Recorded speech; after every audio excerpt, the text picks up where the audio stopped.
6. Oh, this one's not registered, so no plate. This is like a 67, 68.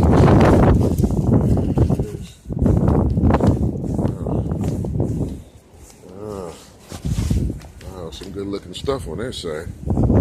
Huh. Right over here. Over here. This guy done took up the whole block with all of this stuff, though.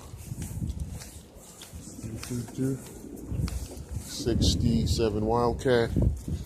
It's 1970 Coupe de Ville convertible. 69. That's your number of tail lights.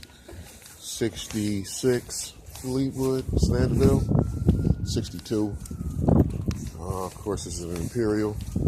This is a 64 Imperial Crown. 65. Should know by that Green Hornet look right there. And then a Seville. What is this? $3,500 for this 85 Seville. Of course, looking at it, I'm not seeing $3,500. These cars haven't moved in some time. I mean, I like the 65 Imperial. It's registered though. That 62 Cadillac, I'm not really feeling that. $3,500 for this one. And I really don't think it's more than an $800 car myself.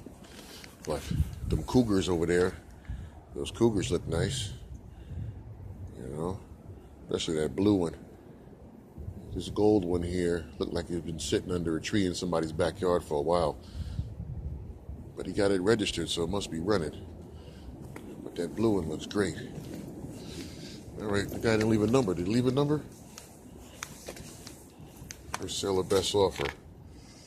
But he didn't leave a phone number. So how are you supposed to get in touch with the guy? All right, let me get out of here.